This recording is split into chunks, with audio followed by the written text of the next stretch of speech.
Hello, thank you for joining me. I'm Warrior Learners, the secret to unlocking learner engagement. And thank you for joining this talk. One thing I can guarantee you is it's not talking about AI, which is the first time for a while. I'm sure if you're in the L&D space, that's all you kind of get nowadays. But no, we're talking about the secrets of unlocking learner engagement.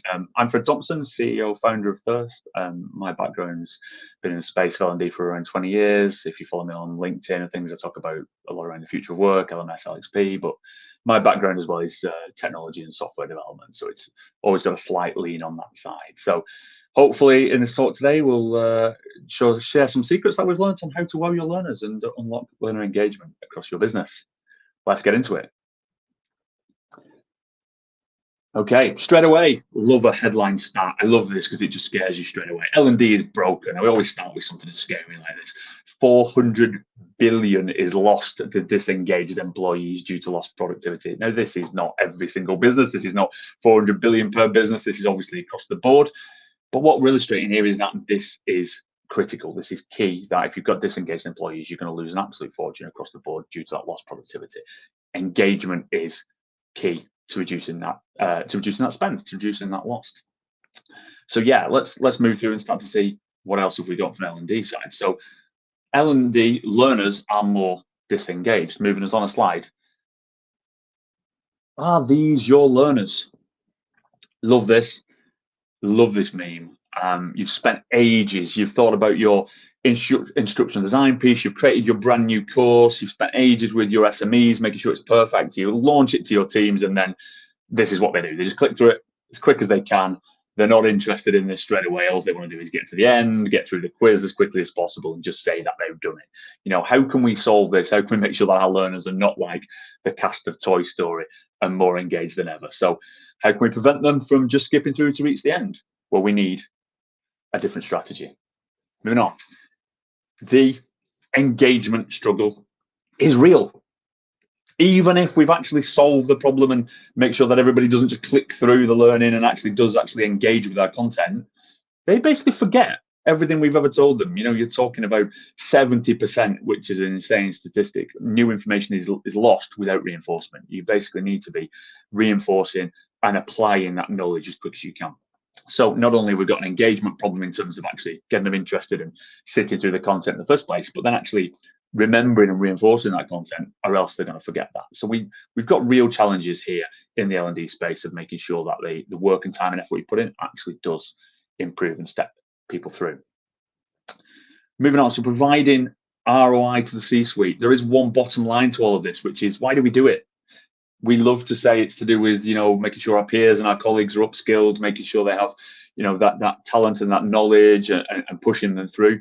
But essentially, all L&D tends to always be, you've got to approve your return of investment to the C-suite. It's going to come back down to that. And if you can start to track this and measure this differently before in terms of tracking their engagement and making sure it's actually returning value to the business, that's going to make a big difference. And you can see on here, we've got a lot of statistics that we can show. We're bypassing an age where we just tracked, did they complete it or not? It's actually, what kind of difference is that making, and can we report that value back?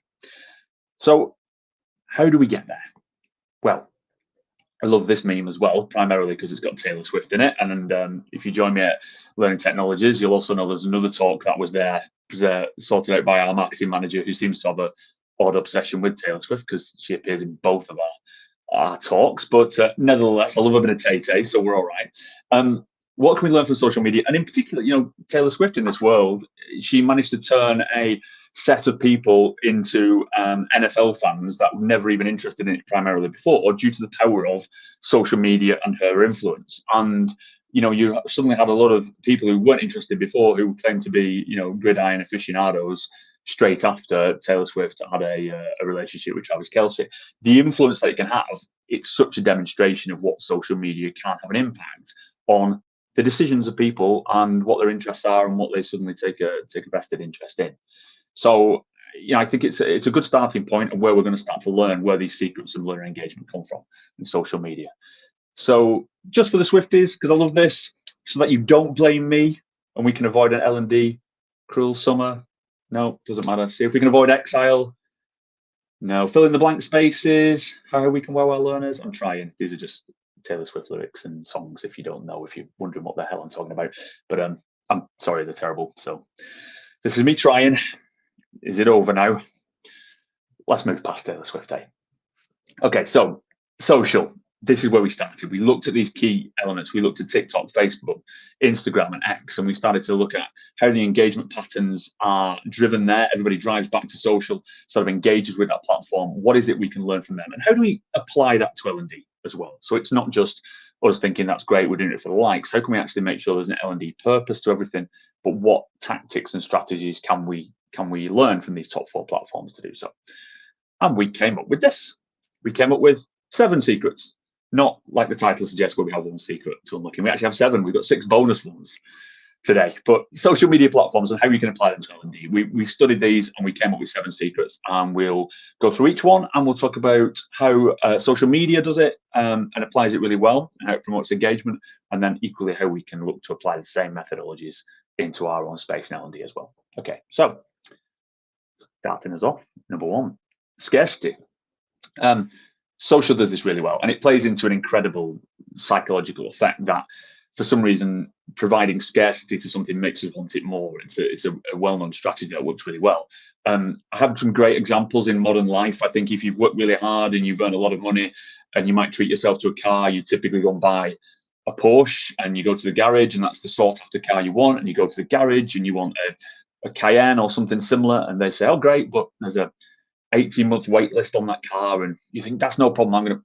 I'll sit on that wait list, and you do, and that's what you strive. And because that's what you understand is quite important in the Porsche world. Now, it never really sort of clicks with people that actually Porsche can make as many cars as they want. They can make as many cars as fits demand, but they deliberately limit the supply in order to drive that scarcity, in order to drive demand for effectively their product. And it's that engagement with that brand, it's that engagement with that concept and that product that they want to purchase that is just produced by restricting it. And in the same way here, the social example we have is Starbucks. Effectively, this is just a nice coffee. It's the same as others. It's got a slightly different syrup shot in it, a nice color, and it's been pictured well. But it's limited to participate in stores for a limited time. And this FOMO, again, as you can see on the stat here, limited availability could trigger FOMO, promoting people to act faster.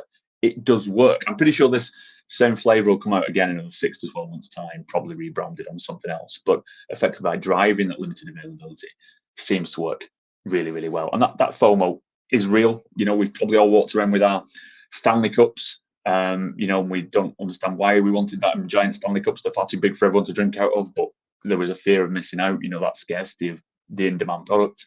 And there's a Trader Joe's mini tote bag currently going around as the latest trend. It's just a mini tote bag. Everyone wants one. Look it up. It's a thing. Scarcity and FOMO drives a lot of interest, demand, and engagement. So how can L&D do this? Well, we can start to look at limited time access to training materials. Now, I'm not talking about compliance training. We can't start limiting access to things you need to do from a fire safety course or something legally that, or insurance purposes, you need to do for your job. But we can augment that data and that compliance content alongside with other training materials, and provide limited time access to them. We can also do exclusive webinars. We can think about a webinar that only runs for a certain period of the day and only runs for a certain amount of people who can join that webinar. And you might even be able to join that up with a subject matter expert in the space as well, and really put some exclusivity to it. Again, it's auxiliary content. It's not the primarily compliance-based content, but you can effectively drive demand to learn by providing something on a scarce resource basis. And again, you can run that webinar again in a different point in time, and it'll drive up the scarcity differently again. It has a different impact than simply being available all the time. And then early access to new courses.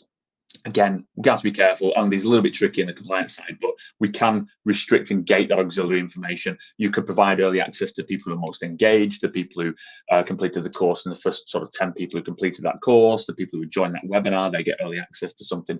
You can drive quite a lot of that engagement quite simply by just sort of slightly restricting what you do with your L&D content. So there's some methods on scarcity. Moving on. Number 2, social proof. Fantastic social proof. It works great across the board. I believe this is Kim Kardashian on the right-hand side, on the social side, and I know this is a paid advert. and I know whatever she's selling there, she's only been paid to advertise it, but I still have more legitimacy for that product because I feel like she probably does use it, even though she doesn't, and it just has some proof to it that actually I feel like that brand, that product is just more trusted as a result. And I think there's some of the great statistics on social proof. There's an example I love around people staying in hotels, and they are prompted to make sure they don't keep rewashing their towels, and they say, hey, why don't you please save the environment and reuse your towels, please don't wash them as often. And to some degree it works by putting that sign in, but then they changed the sign in the hotel rooms and they said, why don't you join others in this hotel and the 75% of other people who reuse their towels and don't wash them continually. And that study found that a 10% increase in the amount of people who actually reuse their towels, and nothing fundamentally changed. In terms of you're in that hotel, you thought you were doing it for the right reasons. You thought you were doing it for save the environment, but actually the social proof element, the element of I've got evidence that other people are doing this too, other people are using this approach and reusing their towels, meant that somehow it had a greater impact. And I think it's fantastic to think about how what you think people's objectives are in terms of you think that they want to save the environment, that's ultimately the goal, but they're driven by different reasons, and they don't understand that that's the case, they don't think that's the case, but they're driven ultimately by, in this case, a want and a need to do what others are doing in their environment. And I think, again, 16% increase in conversion rates for social posts containing user-generated content, providing that social proof, I think is fantastic how you see it working for social. But how do we apply this to L&D? So we take this into L&D. I think let's take the same methodology. Why do we think that people are generally wanting to be better in their job, be better in their job role? Is it so they can earn more money? Is it so they can just better themselves? Well, there's a little bit of that, but also there could be quite a lot in terms of wanting to compare yourselves against others. There's a social proof element to it. You see others doing that job role, you see others progressing, and you want to be like them, you want to better them. There is a different objective to it. So using social proof, we can look at things like highlighting success stories. Is this a case where you might be able to map back that 50% of the people who moved up to the manager role actually did this series of courses or this pathway, and you can highlight the success of that. So it has a inclination that if you do the same and do the same pathway, you're also probably going to move up through that role. So you can highlight the success stories of others. Couple that with testimonials from employees and from your peers, and saying, hey, I did this course and I, moved up through the ranks based upon it. And this information was so important to me to learn. And this knowledge suddenly changed how I was more efficient at this, or I brought more sales in here, or something like that. That's simple testimonial, rather than L&D pushing it down your face every time and saying, you must do this. It's actually using your peers and using their guidance and testimonials that lead you.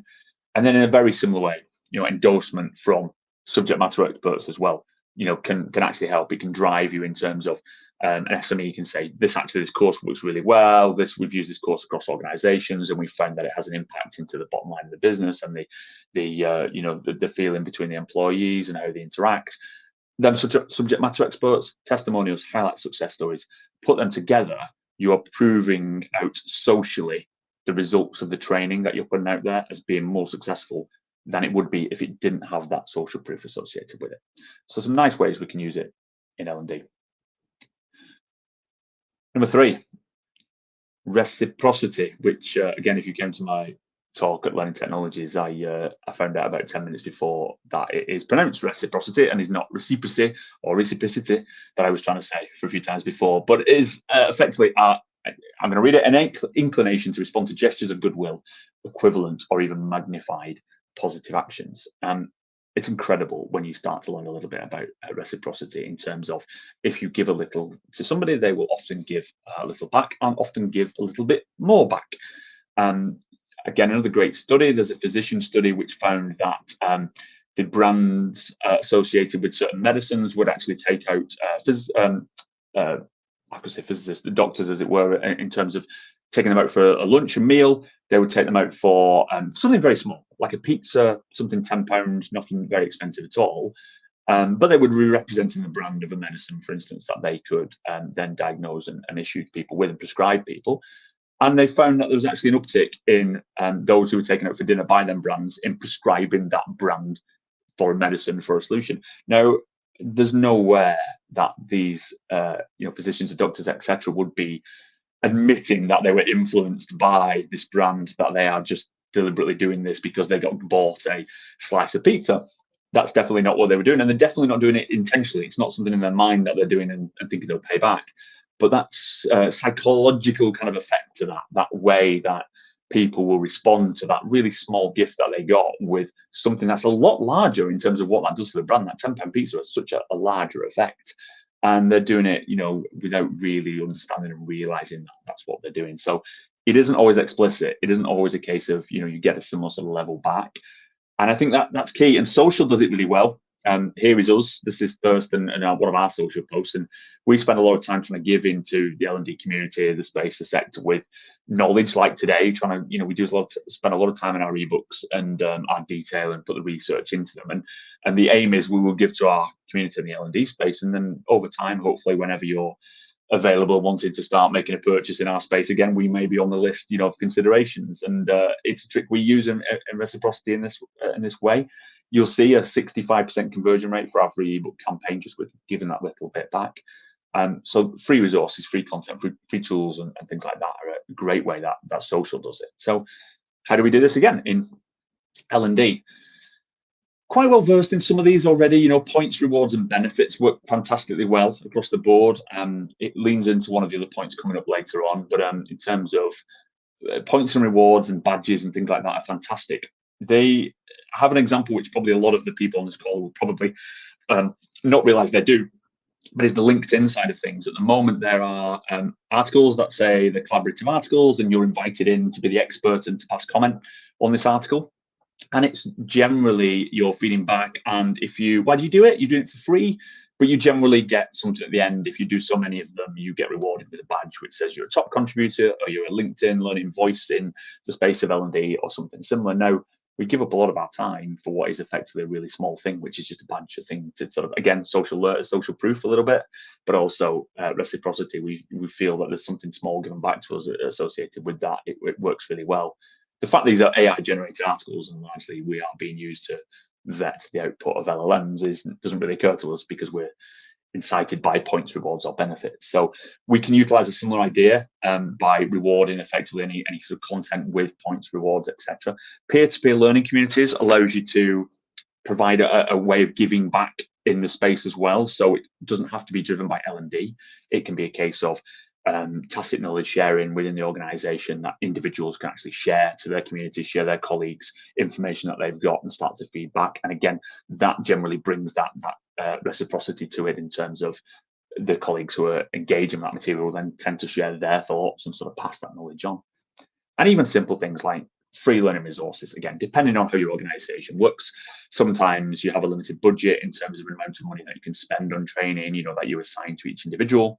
Just giving away, free learning resources that you have procured from somewhere, but there's no cost to the individual, that doesn't count against their allocated budget, could just help with that little bit of saying, hey, we've given you a little bit extra here this time. So we start to utilize some of these social proof elements to it, to reciprocity as well. But it does work quite well, like giving a little bit, not just mandating it, giving a little bit more and seeing a lot more in return.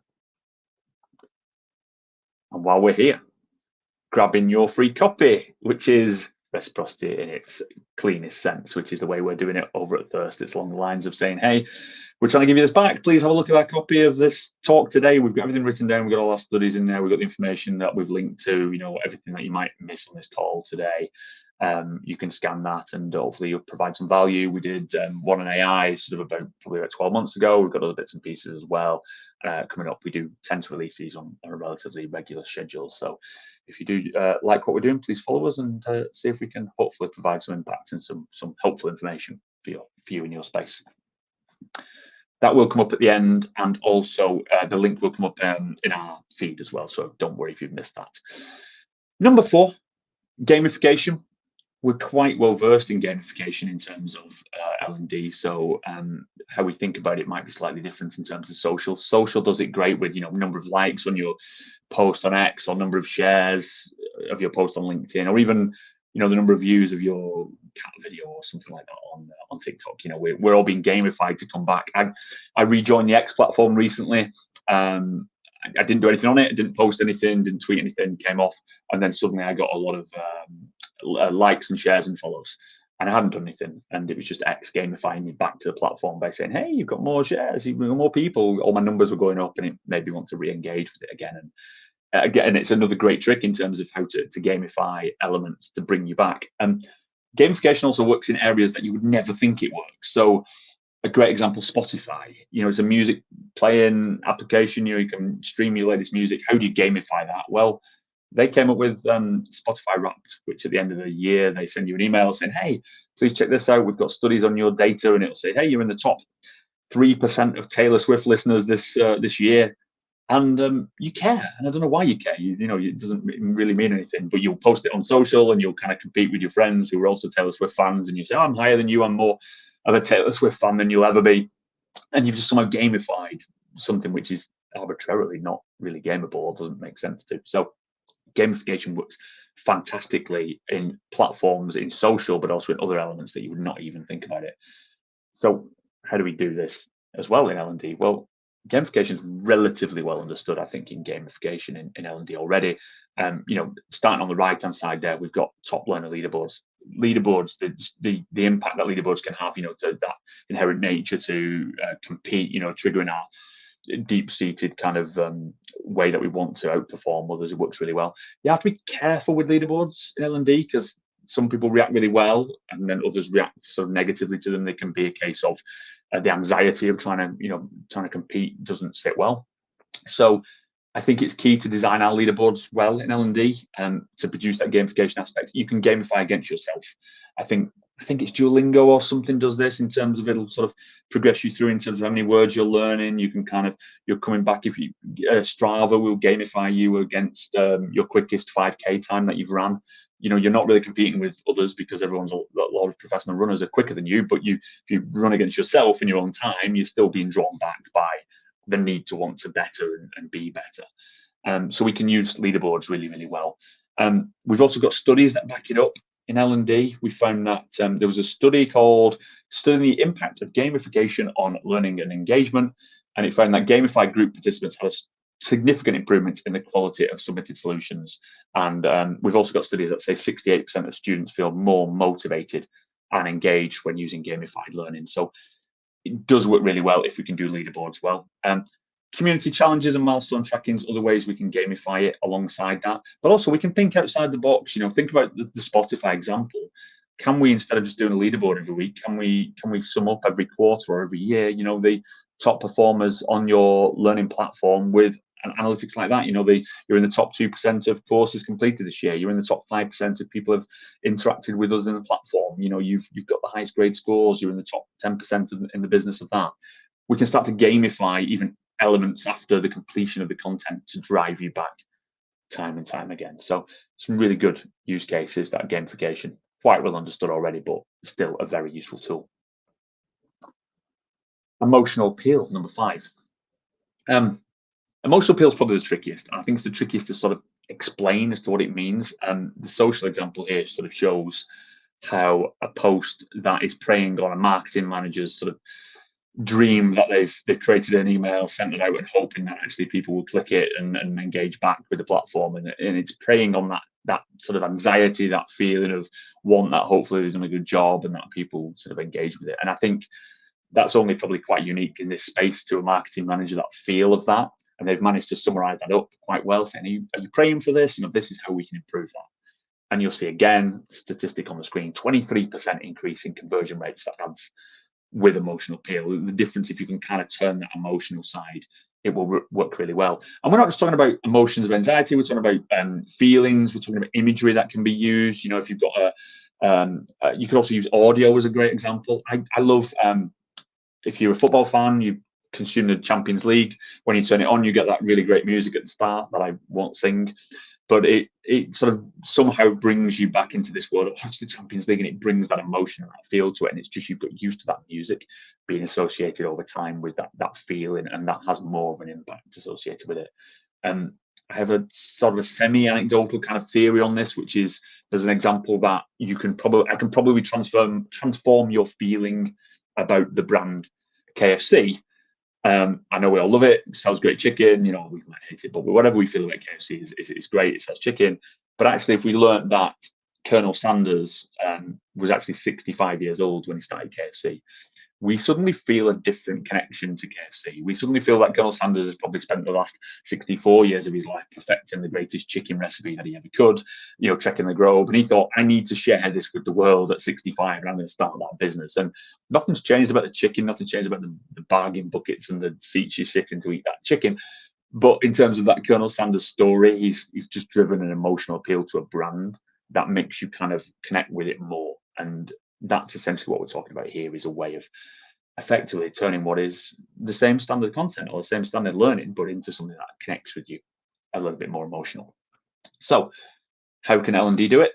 Compelling visuals is a great one. I mean, I'm thinking about, you know, if you've got a course which is for a lab consultant, for instance, and it's a junior lab consultant who might be taking this course, but you've got imagery of, you know, senior lab technicians who look great in their role. That's going to look more appealing than perhaps seeing, you know, a picture of a bug or viruses on there or something similar. You know, if you can change your visuals into more aspirational visions that kind of connect with the learner, that can work really well.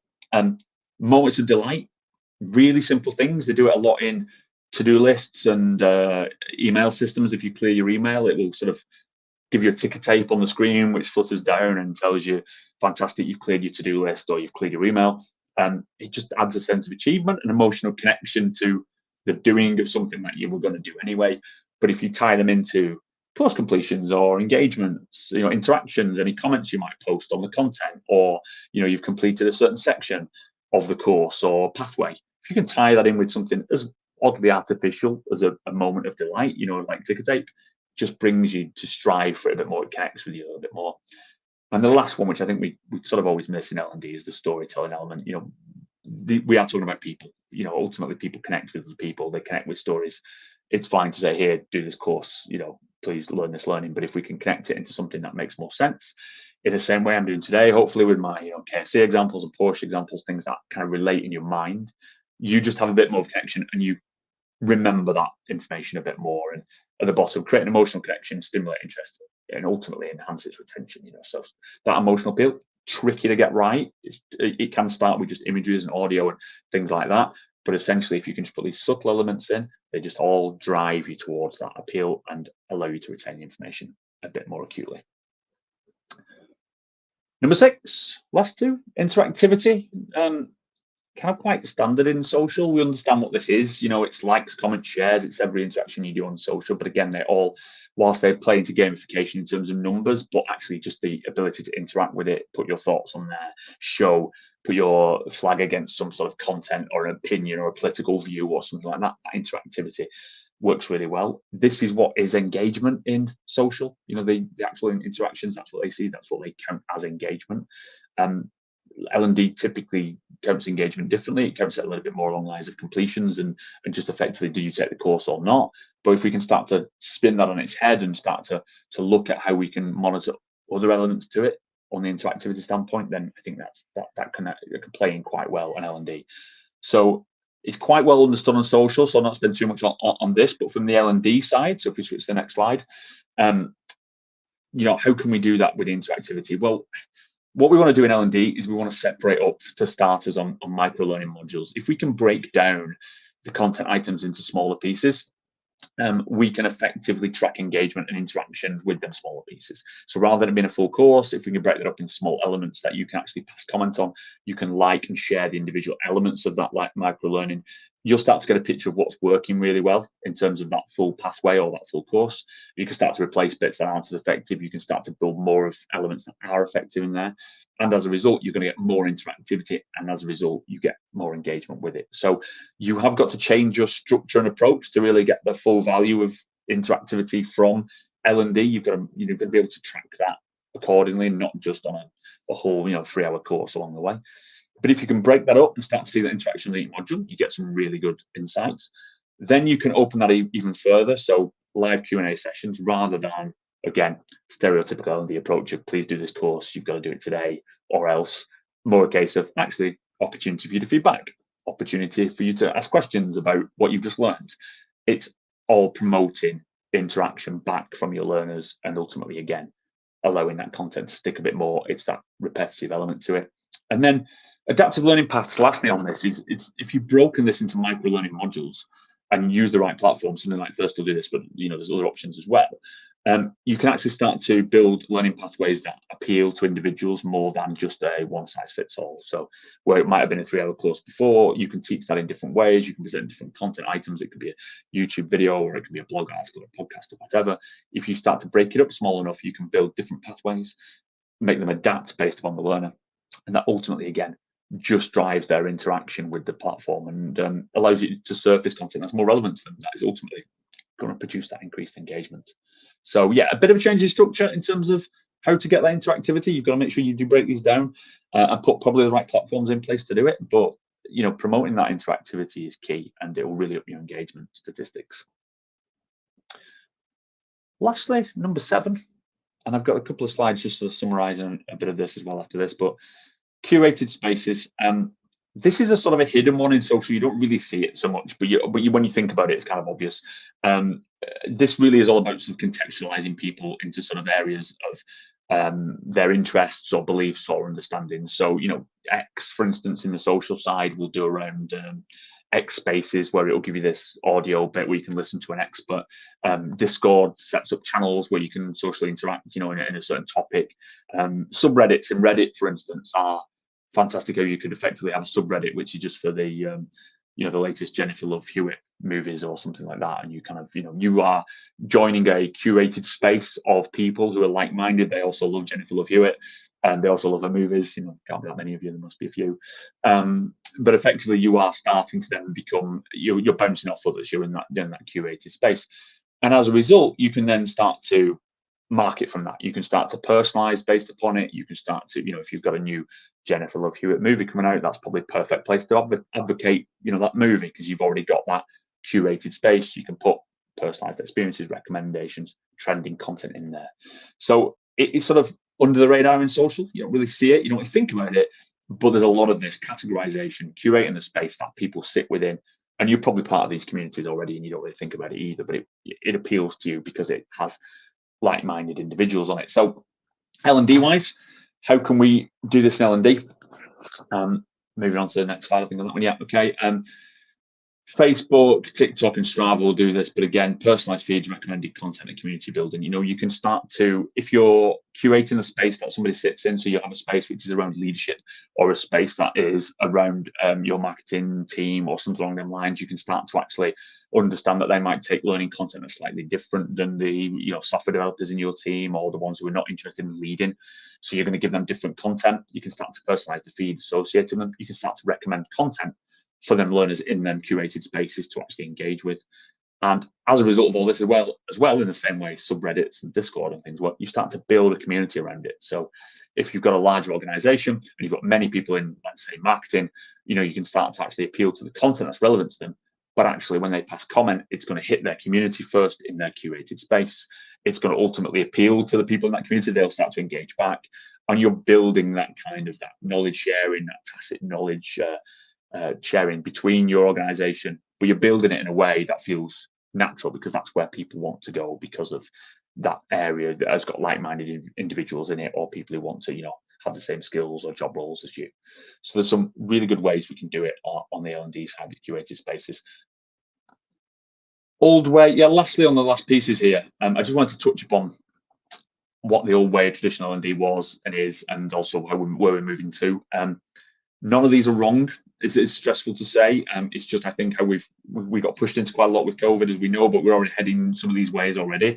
And I think it's how to think about these and how we map them back to engagement and how we get different results. So we typically were a one size fits all. Here's your content, that's it, go and take that. Here's your platform, go and take that course, you're done.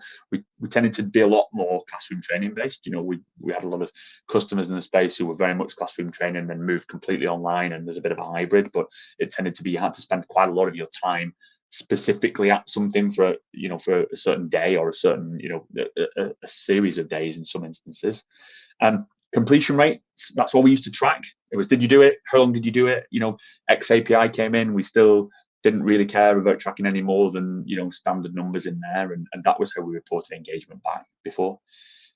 Job specific knowledge, it was a case of you're sort of given the knowledge that's relevant to you for that job, and that wasn't that ability to share that for you. You would have it in that job role, and you wouldn't necessarily share that with others as widely. It was based upon L&D teams trying to push that knowledge into you. Limited access, you were typically in the past given a bit more a case of try and do an hour of learning a week on this platform, try and do it on a Friday afternoon, try and do it in a specific way. It was less that it was more frequently accessed as you went. And then siloed knowledge, again, it was just a case of we set up specific courses for specific job roles or people, sent them out, made them do that, very compliance led, and that was it. And there was no sort of discovery, there was no interaction with other areas of business or other skills that they might want to seek. So how do we look at this in the new way? One size fits all has been replaced largely with adaptive learning. It's a case of you can kind of start, instead of this course, it always fits like this. It's a 3-hour course. You can start to adapt and take different approaches and different types of learning content.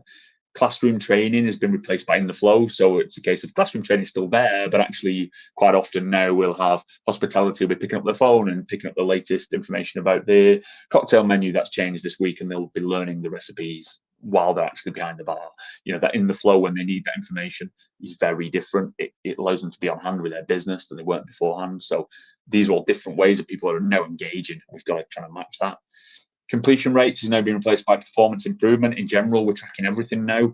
First they'll track every interaction, comment, like, share, completion, view, and we're sort of gauging all that. We're tracking your progress through skills collectively as an organization, your interaction with others, your impact that you make in the business, rather than just did you do it. We're monitoring a lot more and reporting that back to C-suite. Continuous learning, again, instead of that job specific knowledge, it's that you're basically wanting to keep progressing into different areas of learning, looking at you're less likely to just be given a course there. You want to start being surfaced the right relevant information. It might be from your peers, it might be from other external areas and other skills that you're kind of interested in, you would go for. Limited access is now on-demand learning in a similar way. You might pick up on your mobile phone on a bus, a train, in your downtime at home, actually still within the hours that you had. It's now available anywhere where you have it, and it's more promoted that you do that. It's not to say you must do it at home and out of hours of your workplace, but effectively just that more, it's not limited. You can now choose your own times and pick what's relevant for you. And then lastly, on the space of old way, new way, siloed knowledge being replaced with peer-to-peer learning. Again, like we talked about with continuous learning, it's a case of getting the information out. So rather than just being L&D pushing you down a route and saying, here's the training that you need to do, it's actually how can I learn from others, from colleagues, because they're ultimately generally the best people in this space who can do it. So yeah, we need to consider all this. One other last bit to consider is the engagement loop, starting generally on the left. I think this is the key kind of 3 points to remember on how we get engagement right. If you're a new learner on the left-hand side, you encounter new information, concepts, or skills. It's crucial to captivate their interest. So you've got the problem, like we said at the start, of actually captivating you in the first place. You know, make sure you get the engagement. You've got to kind of get them in with all these methods we talked about, scarcity and reciprocity and other things we talked about here. But then it's critical as you loop that round to look at action. It's no use, like we said, 70% of people forget if we don't actually talk, provide an opportunity to interact, to provide discussion, hands-on activities, engagement. This isn't actually really the doing, this is more just talking about it, reciting what you've kind of done, take action on that information. And then lastly on this loop is the output. You've got to actually demonstrate what you've learned and what you've tried to engage with on the action point, but actually put that into operation, start to see the tools that you've learned and how they make a difference. And if you can get the circle all the way through in terms of the learning, the action, the output, that makes a massive difference to the engagement. And then you go again with the next set. So it's tricky to make sure you get all the pieces, and hopefully there's some bits and pieces today that sort of illustrate how to get probably most over the new learner and action elements to that. Like I said, there's the ebook. I think as we move on to the final slide, that largely concludes us for the 7 secrets to unlocking learner engagement. If there are any questions, I can't see any questions currently in the comments, but if there are any questions, please feed them through now. If there is anything to answer after this as well, please feel free to put them on the slide, put them on the LinkedIn post as well, and we'll be able to talk about any answers in there and provide you some guidance. And then I think also probably the final slide on here will give you an opportunity to scan the QR code one last time to get the 7 ways to boost your learner engagement. And you can actually download our guides, take this offline as well, and peruse in your own time. So yes, hopefully, I think if I'm looking through, I don't see any immediate comments coming up. So please ping me if there's anything on the LinkedIn feed, and we'll get back to you on that. And thank you very much for joining me today.